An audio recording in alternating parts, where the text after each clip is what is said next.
धुरंधर अभिनेता रणवीर सिंगवर federation of western India cine employees या संघटनेकडनं आता 3 वर्षाची बंदी आणण्यात आलेली. ही बंदी का आणण्यात आली तर डॉन 3 हा जो सिनेमा येणार होता, हा सिनेमा ज्याचं शूटिंग सुरू होण्यापूर्वी 10 दिवस आधी रणवीर सिंगने हा सिनेमा सोडल्याच्या आता चर्चा आहेत.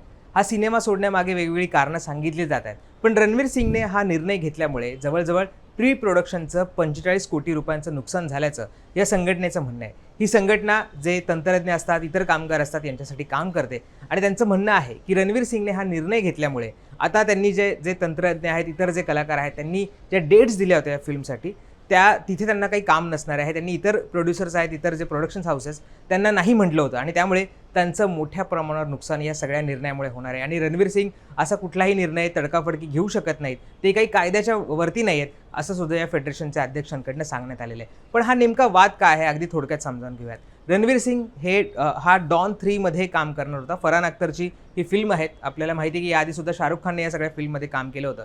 याची अनाउन्समेंट याआधीच करण्यात आली होती. त्याचा एक छोटासा व्हिडिओ सुद्धा तयार करण्यात आला होता.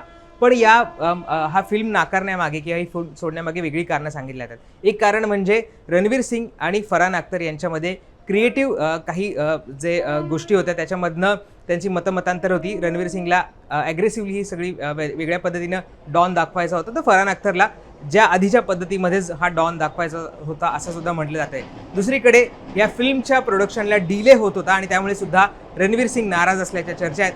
काही सोर्सेसकडनं सांगणं आहे की रणवीर सिंगच्या ऐवजी इतर अभिनेत्याचा सुद्धा विचार हा प्रोडक्शन हाऊसकडनं केला जात होता आणि या सगळ्या कारणांमुळे जे तणाव निर्माण झाला होता यामधनं रणवीर सिंगने हा निर्णय घेतल्याचं म्हटलं जात आहे. पण रणवीर सिंगच्या टीमकडनं सुद्धा या सगळ्यावर प्रतिक्रिया देण्यात आलेली आहे आणि त्यांचं म्हटलं आहे की तो चित्रपटसृष्टी आणि डॉन फ्रँचायझीशी संबंधित प्रत्येक व्यक्तीचा मनापासून आदर करतो. डॉन 3 संदर्भात अलीकडे जे काही घडले त्यावर त्यांनी विचारपूर्वक शांत राहणंच पसंत केलं आहे, असं त्यांचं मत आहे. आणि ते पुढे म्हणतात की कामाशी संबंधित गोष्टी व परस्पर संबंध नेहमी समजूतदारपणा आणि आदराने हाताळले गेले पाहिजेत, असं सुद्धा रणवीर सिंगच्या टीमकडनं सांगण्यात आलं. त्यामुळे आता बघणं महत्त्वाचं आहे की खरंच या संघटनेने बंदी आणल्यामुळे रणवीर सिंगला काम करणं शक्य होणार नाही आहे का, रणवीर सिंग आणि त्या संघटनेचा तसा फारसा काही संबंध नाही, लिगली असं काही करता येणार नाही, हे सुद्धा पाहणं महत्त्वाचं असणार आहे. पण तुम्हाला रणवीर सिंगच्या या कॉन्ट्रोवर्सीबद्दल काय वाटतं हे आम्हाला कमेंट करून सांगायला विसरू नका. धन्यवाद.